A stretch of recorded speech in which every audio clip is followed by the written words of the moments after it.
And finally, turning to the final part of the 123 show, it is time for a bit of a short story. As you know, the Hong Kong Top Story competition is up and running. And this year, we're partnering up with Hong Kong Free Press and also Pen Hong Kong to bring you Hong Kong's Top Story 2018. We are accepting entries now. And this afternoon, you will hear a story entitled Whispers by Liam Beale, who is the third prize winner of Hong Kong's Top Story 2017 last year in the adult category. And this story is read by himself.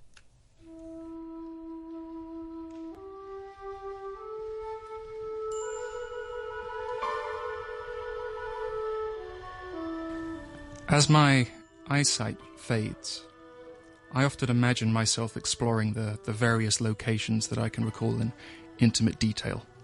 I could, for example, quite happily and instinctively find my way around the small fishing town I was born into, if it still stands, up to the little outlooks that me and my friend would share a tent upon, as well as the numerous European airports I have been forced to wander in between delayed flights. Then there are the dark rooms, both those of my student days in the West, and the ones that I assembled myself when setting up shop in Shanghai. These cramped spaces felt so much an extension of my body that if I were now to close my eyes and center myself, my hands would know to find the enlarger on the left and the safe light on the right. This inability to forget, I suppose, like photography, is a matter of mental inertia. It's a refusal to really internalize the fact and the flow of change. Perhaps it's something more intentional than that, a tantrum against inevitability. Such rambling comes across as quite gloomy sometimes, so the Photographic Society often reach for another quote of mine.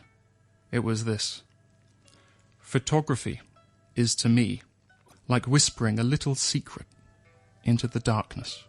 They use that one, Whispered Secret, as the name of the tour that we made in the mid-50s, which reached Hong Kong in spring 1955. I can place the year because Einstein had died that April, speaking his final words in a language that none present could understand, and they were lost forever.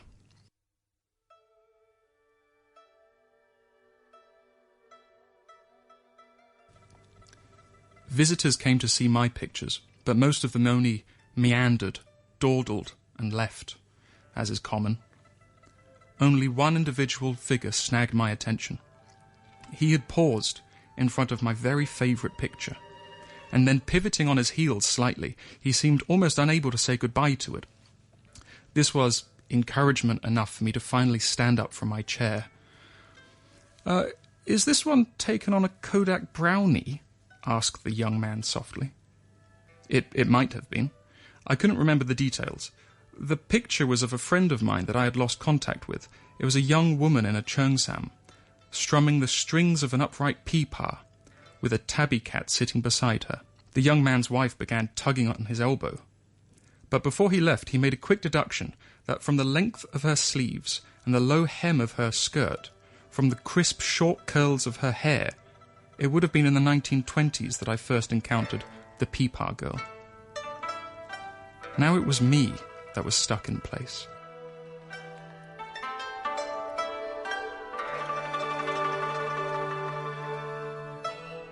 Had it really been 30 years? That would have been when I had just graduated and had come to Hong Kong to visit my father. I remember meeting her on a night in which I was feeling particularly fragile, one in which me and my father's rickshaw took an unexpected turn towards Saiwan. My father's colleagues and I met us in Sek Tong Zhou and led us to a large mansion there, one with 2 great oak doors, beside which I briefly caught the words, "Choi Chan Gongzi Bin Xin Zhou." The young man is first to whip. These doors parted, and the clamorous noise from within escaped. It was like a farmyard of squabbling, as several, perhaps dozens of women, all in their coloured dresses, excitedly rushed around the balconies above us. The plumpest woman there ushered us on, ruffling in her hand a bouquet of pink ribbons, dangling them in front of the men as she passed, as if to tease them. We were led to our room and our table, where I was hit by a wall of strange, intense smoke wafting from the men slumped in the corner.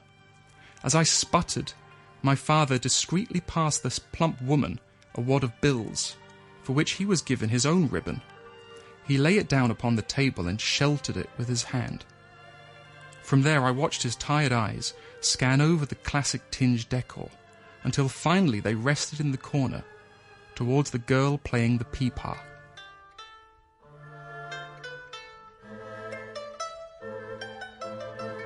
He frowned. "She's dreadful," he mumbled. I smiled and I nodded, but I was secretly charmed by this girl. She was clearly already pregnant, and it was easy to imagine that one day her bulging tummy would push the pipa from her lap entirely. I found her playing quite sweet in a naive way, but there was definitely something unfortunate and strained to her voice. It was garbled. In fact, she sang with an accent. Which one was it? It was Shandong? I found it remarkable that the other patrons allowed her the quiet in which to perform. Whilst she sang a ballad about springtime, my father and his colleagues spoke about the stagnation, the inevitable collapse of Hong Kong if it failed to shake off capitalism. It was the type of talk that I had long learned to shut out, and instead I watched the other patrons. There was this one dapper old man in the middle of the audience, locked in an intimate moment with the singer. He looked at her unblinking, with the light from the candle swelling in his tear-filled eyes. As if receiving a coded order from her, he pulled the pink ribbon from his breast pocket and abandoned it upon the table and stood to leave, nodding to her as he tucked his chair away. "What are you drinking?" my father's colleague asked. "Me?" I asked stupidly. My father waved down the waiter and ordered a whole bottle of rice wine. "He'll need the courage," he said. The professors all laughed. I listened to the girl singing. She was no longer from Shandong. Judging by her accent, she was now from Seichun. I think I recognized this song. It was motherly, almost a lullaby. "Oh," said my father, "is it bedtime?" Even he looked around to see her target. This time, it was one of the men smoking their pipes in the matted area. One slowed his inhale. The imbecilic smile fell from his face, and he began mouthing along to the song, shaking his head.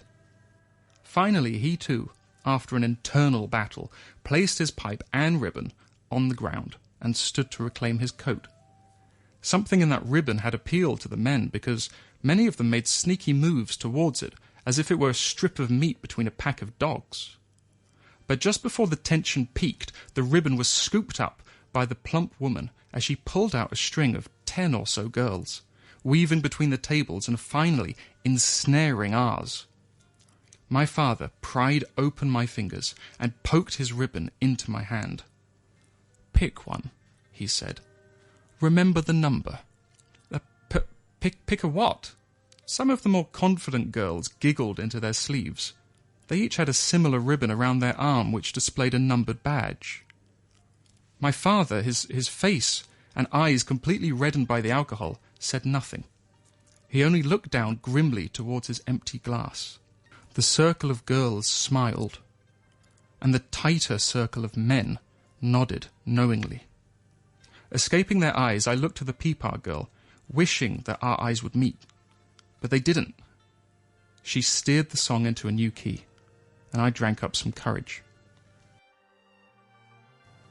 After enough pats on the back, I wound up upstairs, walking the sloping corridors, where ribbons hung from the doorknobs of all of the occupied rooms. Giggles, groans, and murmurs bled through the walls, and a tabby cat there observed my pacing from one of the seats. To calm my nerves, I stooped to say hello to it. In the darkness of its eyes, I saw my forced smile droop, and then I was hit by a possibility. I could just lie. I considered sneaking out to a hotel and then returning in the morning, but then I heard a voice. "Are you lost?" The cat dropped down and ran to the feet of the peepar girl who had drifted up behind me. "Oh no," I answered, flashing the ribbon. "I'm from downstairs." "Whenever anybody stops to play with the cat," she said, "they're lost." She gave me time to reply, but I couldn't. "Follow me," she demanded. I marched after her. The cat returned to its chair. "What's his name?" I asked. Her room was barely a cupboard. It was a perfect cube. All she had was a chair and a desk, upon which she had methodically laid out the ribbons she had collected. When she lit a tiny oil lamp, its glow showed the mould on the walls. "He doesn't have one," she mumbled flatly. "He's deaf. There's something too sad about naming deaf cats." I had my spine flat against her door, my pulse reaching into my fingers as they clung to the doorknob. "Was that your father you were with?" she asked. "Yes." Agitated, she sniffed. Through the cracked mirror of her desk, I saw the corner of her lip was puffed up, a slight purple tone glowing from under her makeup. There was something slightly erratic in the movement of her eyes. "And he put you up to this?" "Yes." "I've always felt rather sorry for men," she started whilst gingerly reaching out for my ribbon. "It's like their heart and soul are just a limping foot, dragged behind the march of their—" And I snatched my hand back. And when I did, I must have hissed because she yelped, shielding her abdomen with one arm and her face with the other.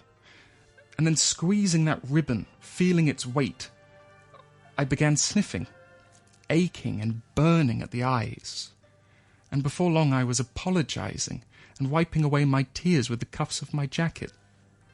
She rose and she took my head to the embroidered flowers on her shoulder, and I sobbed there, like a bullied schoolboy, uncontrollably. "You can trust me," she added in the softest whisper. I remember, in that dingy room, being terrified that anything louder than a thought would somehow reach my father. My lips forgot the shapes of speech, but pulling each word from me, I suddenly understood what he had always suspected. I'm in love with my best friend. He's a boy.